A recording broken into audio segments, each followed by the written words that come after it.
Happy Easter to all of you.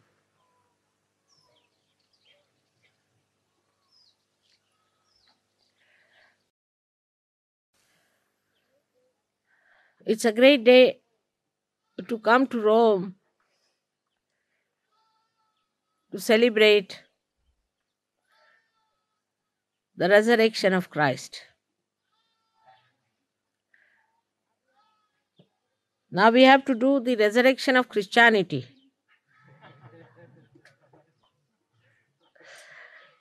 which is just moving in the opposite direction of Christ's resurrection.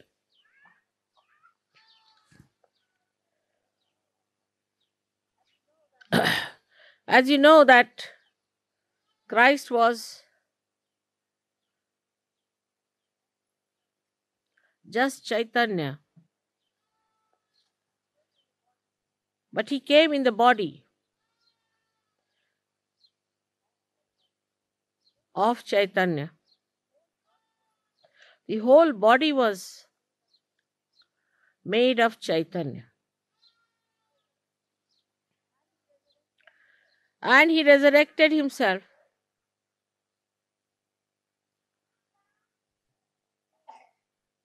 to show to the world that you can resurrect yourself also.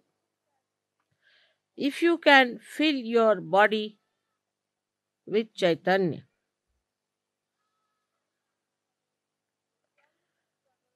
There is always a struggle between the matter and the spirit.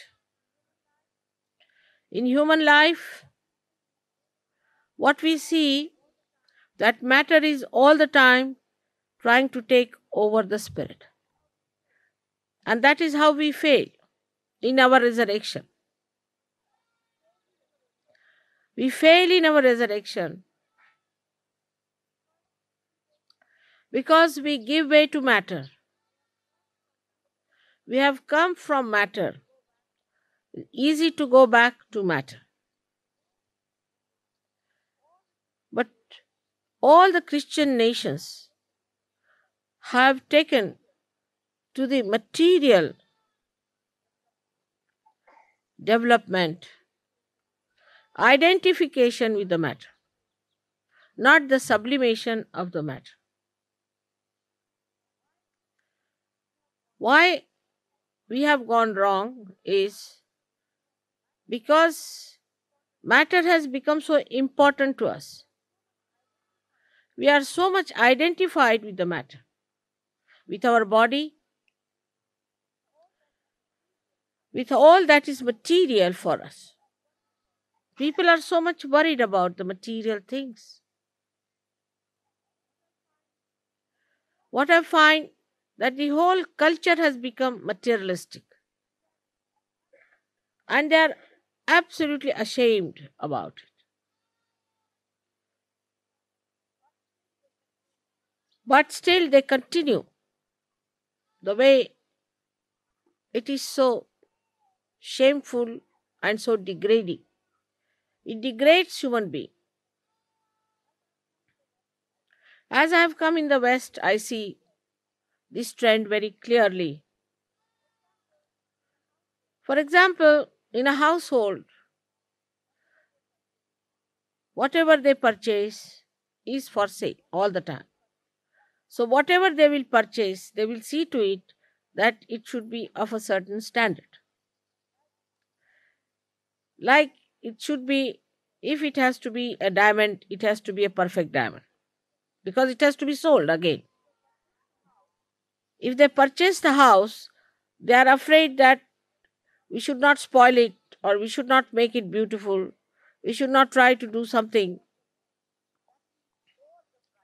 that will lower the price of the house because we liked a particular type of decoration. Everything is for sale. They never enjoy any matter, you see. The enjoyment is not there. Whatever they buy, they think that can we sell it back? Say, even about, I have seen even precious stones. Like in India, everybody can afford to have precious stones, because the rich will buy the most expensive ones, then the poor people can buy ordinary ones. Like silver, everybody can have, because some can have silver which is 100%, some can have little mixed up, some can have with some other material. But if you go to any country in the West, it has to have the hallmark. See, the hallmark has to be there. Otherwise, they'll never purchase it unless there's a hallmark. There's a hallmark means it can be resold. Now, supposing in India you buy everything without hallmarks, there's no hallmark. But when you want to sell it also anytime, I mean, if you have to sell it, then you go in the market and they know what is the intrinsic value of that particular silver, and that's how they pay you. We don't have hallmarks. Now, in gold, same thing they do is to have 9-carat gold with a hallmark. What is 9-carat gold is not gold at all, but they'll have a hallmark for that. And that will be very expensive because, you see, they don't have much gold, so they put a hallmark and make it expensive. The whole economy is that stupidly built towards materialism. That matter is not for enjoyment, but for selling off. So they do not enjoy anything whatsoever in their lives. Nowadays, I don't know if plastic can be resold or not. But I have seen people who are even particular about the plastic, about stainless steel, about anything that they have. May not be resold, but now psychologically they are built in such a manner that they want to even preserve, if there's a plastic thing, even there's a thread, anything, a pin, they would like to preserve it, you see. Nothing like throwing out anything. All these things will lead us into unhappiness, frustration, and stupidity. So now they form an anti-culture. What is an anti-culture is nothing but is another form of materialism, which is ugliness. Like you paint your hair, you become something anti-culture. If you wear holy pants, then you are anti-culture. If you wear dirty clothes, then you are anti-culture. But also these are sellable. There are markets and markets where you can get all dirty clothes, stone-washed clothes. All these fashions are coming from the two sides or two faces of materialistic attitude of human beings.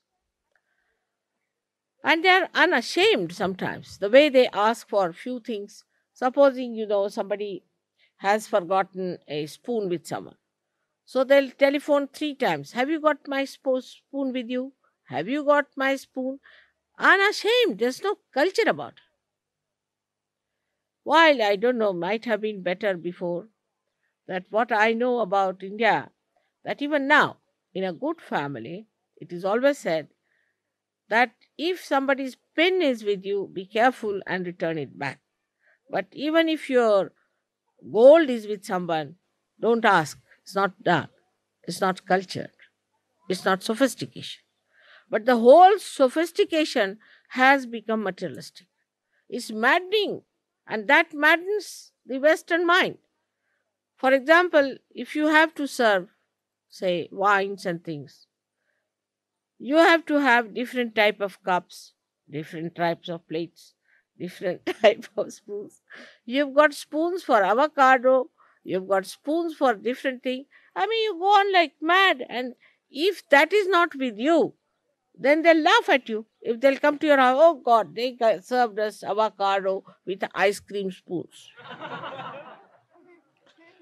That's the greatest sin one can commit. So the whole idea of sin becomes so materialistic and nonsensical. So the resurrection cannot take place when the matter is so dead and gone. Then this matter enters into the brain. When it enters into the brain, it rots there. Then you start discussing about, say, banking or about how to economize this. I mean, the mantra is in London, as I say, must be everywhere, save pounds. As soon as you go to the airport, there's a big mantra written, save pounds, by hiring a taxi at Heathrow. Just imagine. They are not even aware what they are doing. All the time, save pounds, save money, save this, save. For what? Because they are so frustrated.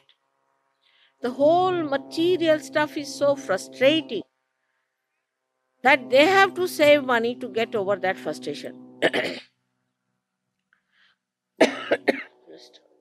Cheers, God.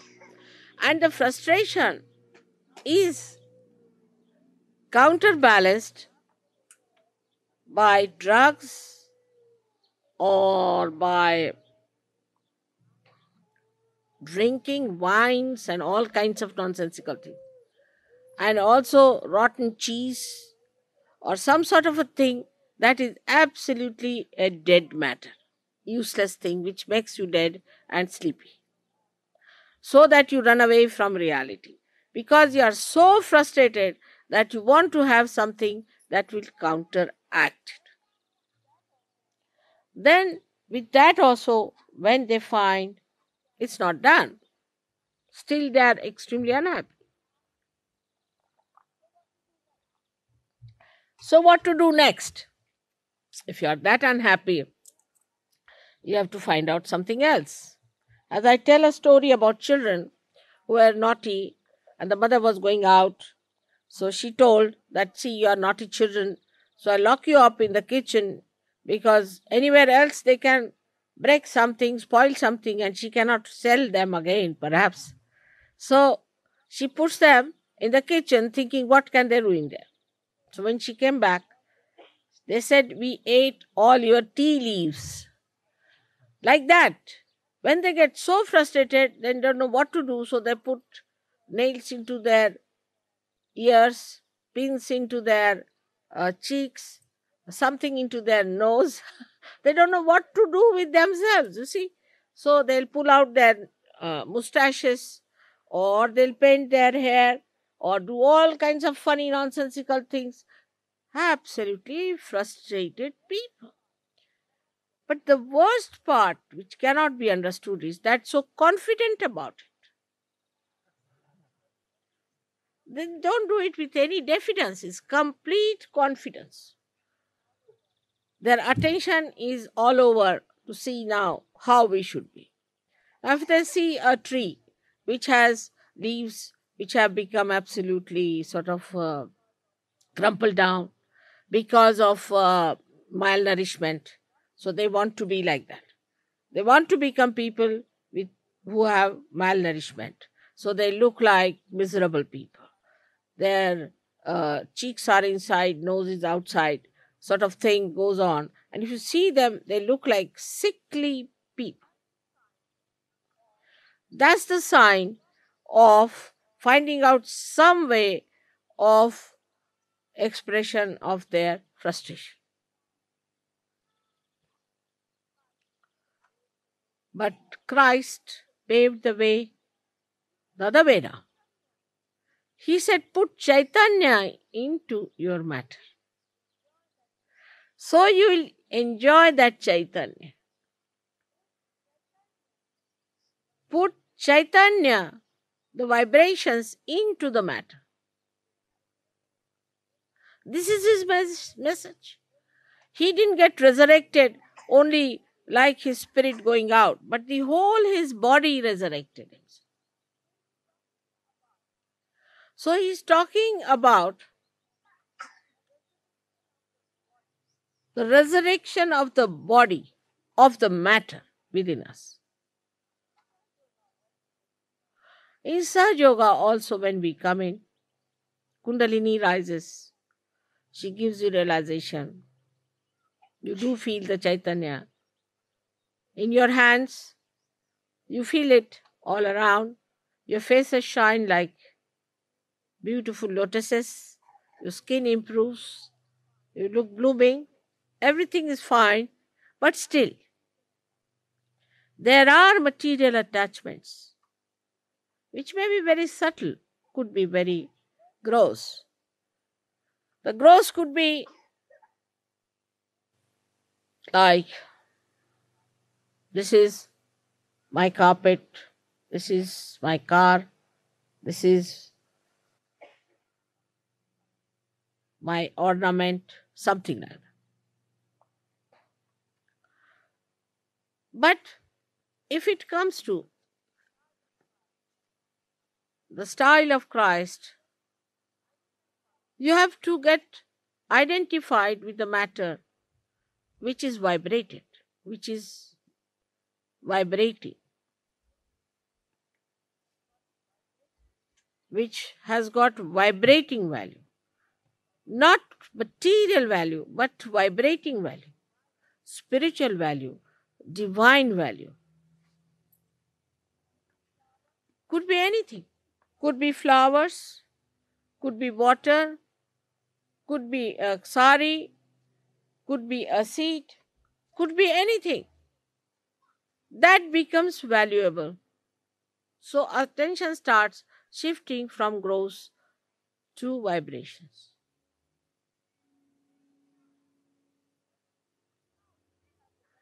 But even now, if you have the lurking attention into material things,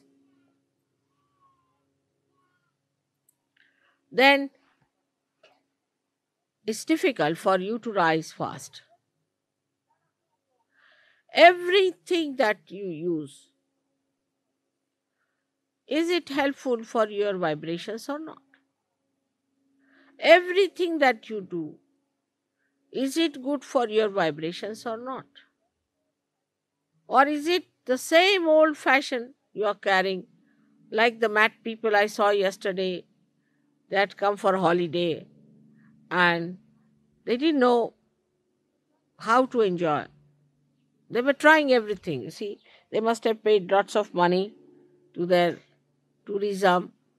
Poor things, they must have paid lots of money in the hotels. They must have paid lots of money in the restaurant. But I felt they were not enjoying at all. None of them were enjoying. They were miserable. And they didn't know what to do.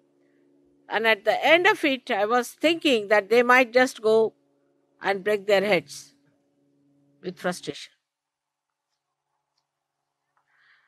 So matter can never give you joy. Only the matter that is vibrated, that has vibrations, can give you joy. A human being can never give you joy. Maybe your wife, maybe your children, maybe your father, mother, or anyone, unless and until that person has got vibrations. Because joy is the blessings of God. And unless and until you are connected with God, whatever you may try, whatever you may acquire, you can never have that joy. You may have that artificial confidence, because a person who is frustrated has to show outside that, oh no, I'm not frustrated, I'm very happy. It's like to be tense and say, I'm very relaxed. It's like that. So they may just, for keeping up the images, might say that we are very confident, but they are very definite people. They are weak. So it could be your children, it could be anyone, any human being. Maybe you might think too much of that person. You may be very much identified with that person. You may think that this is the greatest thing, greatest person you have ever met. Cannot give you joy. But an ordinary person, a laborer, maybe a beggar, maybe somebody, a sadhu, sitting alone in the forest, will be such a joy-giving personality. He may speak, may not speak, will be such a precious, valuable thing for you than a person who is rich, well placed, highly adored. That's where Christianity has failed, coveting with the kings. Now, this Mr. Pope here, my husband went and saw him, and the Pope was very nice to him because comes from he's a big man in the material world. He won't see me.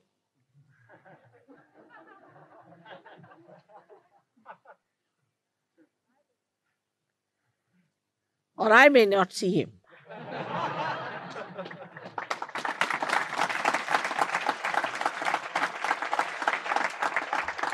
So the whole value system has to change. And that value system is that you care for nothing else but for your spirit. Nothing matters but the spirit. The spirit gives you the comfort of a palace. It gives you the bliss of all the protection. It gives you the joy of all the relationships of the world. Then why should you care for something which is no good? You can see it so clearly. If you have your vision clear, you can see it so much around you.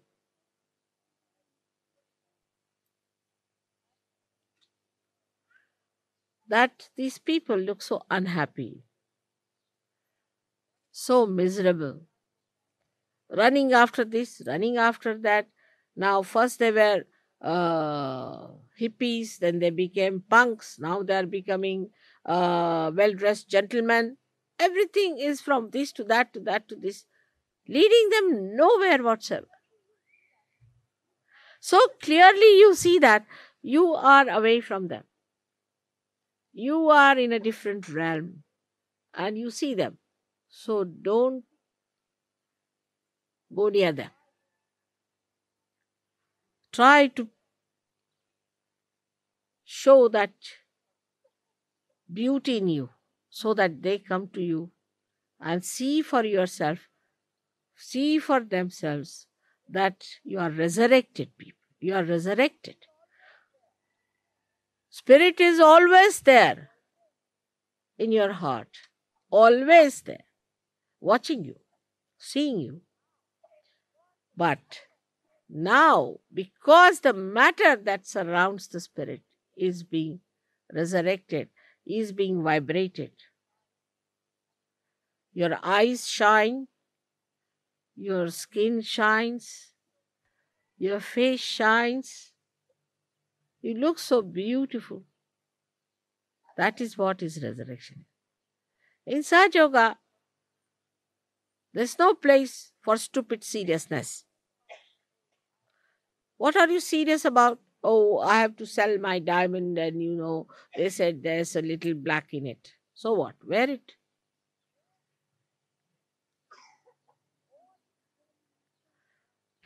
All this seriousness comes from the dead matter in your head.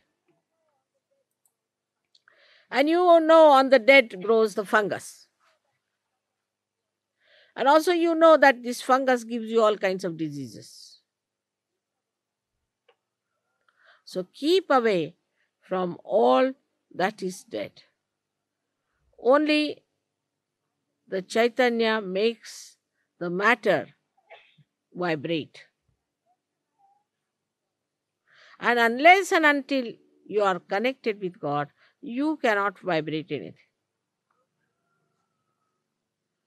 Those great saints, prophets, incarnations who came on this earth tried to tell this to all of us, that get connected with God. Everybody said the same thing. Of course, I have done the job myself. That's good. They are appreciating. And you have to just think about it, that this connection should not be loose. You should not be disturbed. You should not be doubting. Fix it up properly. Then you will never lose it for anything whatsoever. Like, my wife is like this, my husband is like this, my brother is like this. These are the signs of very weak personalities. If you are a strong personality, with those vibrations, if you are strong, then you make the other person also stronger and bring the other person into SahajaYoga and give him the nectar of life. So today is the message that we have to resurrect our matter, within and without. So you are raising your Kundalini upward is all right. Also you have to spread it horizontally to your hands, to your feet, to your body, to your face, to your thought, to everything. What is a mantra is nothing but a thought which is vibrated. Any thought that is vibrated is a mantra. But the vibrations can only be carried by particular type of, or we can say a particular coefficients is needed.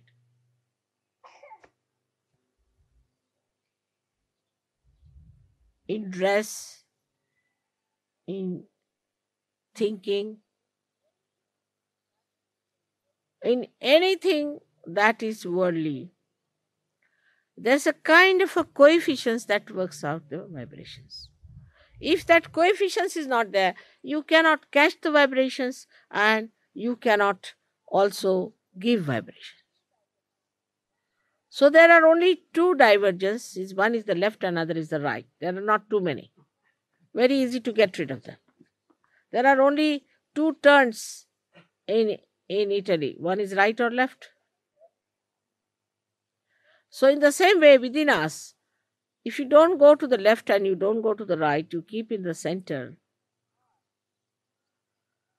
you are vibrated. You can vibrate everything, but to keep in the center, not to go to any extremes. Even in SahajaYoga, there are people like mad. They meditate for 12 hours. What is there to meditate for 12 hours? I mean, you are already in meditation. Or else they will make a picnic out of SahajaYoga. One extreme to that. What is needed is to think that I am the spirit and I am connected with God. How much am I connected? How much I am sucking in? How much I am getting to it? That's all. You don't have to do too much about it. Those days are gone where people used to break their heads, stand on their heads, or go to Himalayas. But peculiarities in temperament is not a sign of a good SahajaYogi. All the peculiarities come from the matter. So, a peculiar person in SahajaYoga, maybe he might be bhutish or he might be egoistical. One of the two things in a peculiar person. There are no peculiarities in a SahajaYoga. There are individualities, but not peculiarities. Means everybody will have the nose that he had, it won't change. He'll have the eyes which he had, but there will be a light in the eye. In the same way, we can see about our clothes. We start wearing sober clothes, but not pale clothes or dirty clothes. We wear colorful things because we are colorful. At Sahasrara, there are 7 colors. Today I wore this color because this is the color of spring in India, because all the flowers are yellow and there is also mustard which is yellow, and this is called as a color of the spring. In Indian culture, you see, there's a day on this that they wear this particular color to celebrate the spring, because we are very sort of connected with the nature. So today we have received a very nice message from New York. as if they have dreamt that I'm going to wear a color of the spring. So I wish somebody could read it out to you, what they have said, and you'll be surprised how it tallies with what I'm wearing today.